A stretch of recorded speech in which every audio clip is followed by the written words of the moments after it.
Now, going over to the political part of the podcast, you have good old Gavin Newsom, a very successful politician in California, one of the best states in the United States, not at all having issues with people leaving in droves, businesses leaving in droves, cities quite literally burning, quite literally having things stolen every 12 seconds in San Francisco. No, very successful politician. Well, he is in terms of people still vote for him, which shows you get the culture you get what you vote for. Now, this is actually an article by Political by the name of a gal called Rachel Bluth, and they're kind of saying, well, they're claiming the Constitution is holding you back. It might be time to change the Constitution. A sure sign of a tyrant. Well, politically speaking, you also may would argue, Republicans and Democrats. I'm not winning, so I'm going to change the rules. Unethical, yes. Morally vacuous, well, yes. I'll dive in why.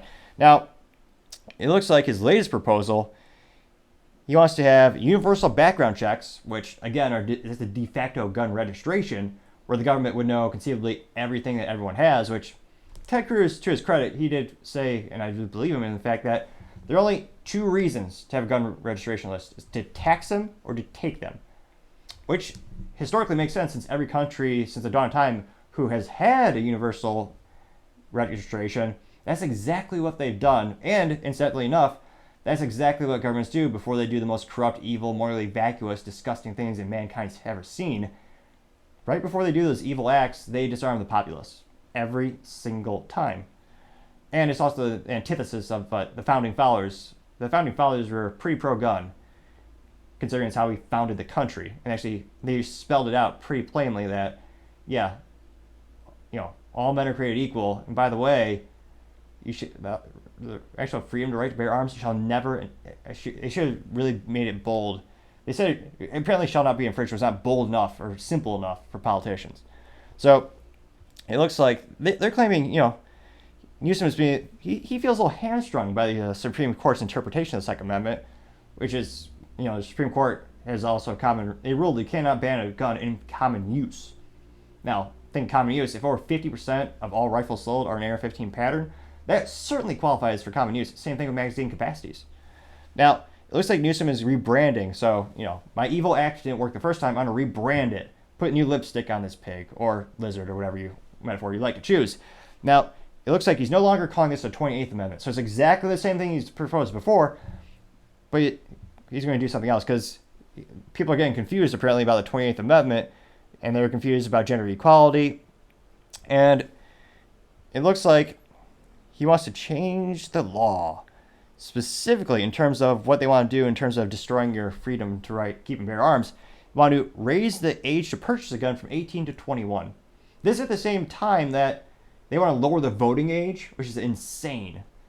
It's one of those disgusting things where if you're 18, you can join the military, but you're not allowed to buy booze, which is disgusting. If you're old enough to die for your country, you're certainly old enough to buy a beer or spirits.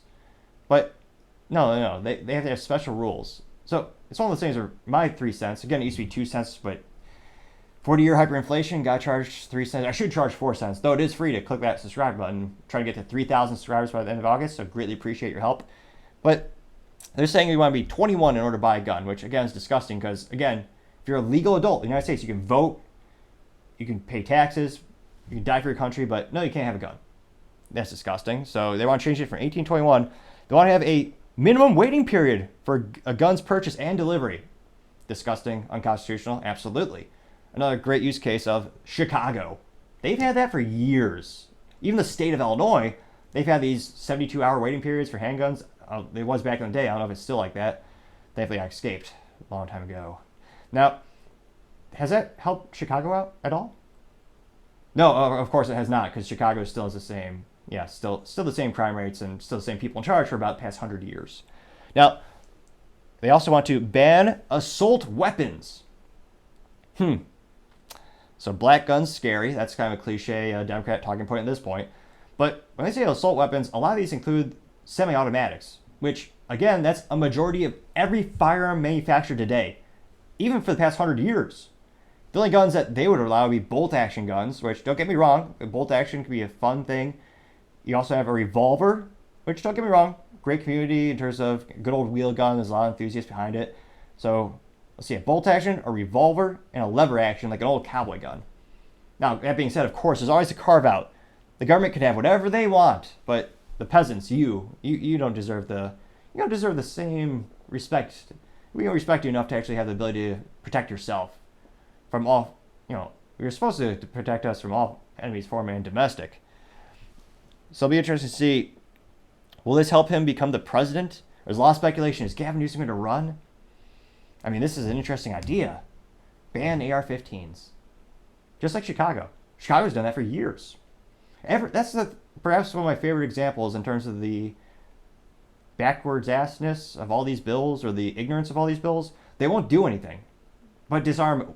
The only thing they'll do is disarm law-abiding citizens. Or perhaps their goal is to turn law-abiding citizens into felons so they cannot vote. A conspiracy theory, perhaps, though that would be a byproduct. Can't help but wonder if they hope more for the byproduct than the actual primary product. But Chicago's had pretty much all the laws that they want to have on a federal level. And again, Chicago has the highest crime rates, the highest homicide rates. When the United States was actively involved in the Middle East, more people died in the city of Chicago than United States soldiers in the Middle East. And yet they'll still blame guns, or they'll blame something else. All the laws that they want are already in place there. Which begs the question, why are they really passing all these laws? Why are they pushing so hard to pass all these laws? Maybe it's just political posturing, but I suspect much more morally vacuous things, unfortunately. And time shall tell to see, hopefully the United States court will get some more quantifiable cases or more granular cases sent up to them where they can specifically say, I don't know how much more they have to spell it out, but you cannot disarm United States citizens. It's morally vacuous, disgusting, un-American, and yes, again, trampling on the Bill of Rights. But we'll see. Maybe this will just get him more political points and people foolishly vote for him. Lord knows they've done it before. Thank you, everyone, for taking the time to tune in. Again, we're trying to get to 3,000 subscribers by the end of this month, so I greatly appreciate you taking time to click that button. Also, the feedback is greatly appreciated. So every time you leave a comment on the videos or you like the videos, it really helps us grow and develop as we make the channel and make the production better and better. Also, don't forget to tell your family, tell your friends, tell your coworkers, heck, tell your enemies, tell anyone and everyone. Just stay safe and fight the good fight.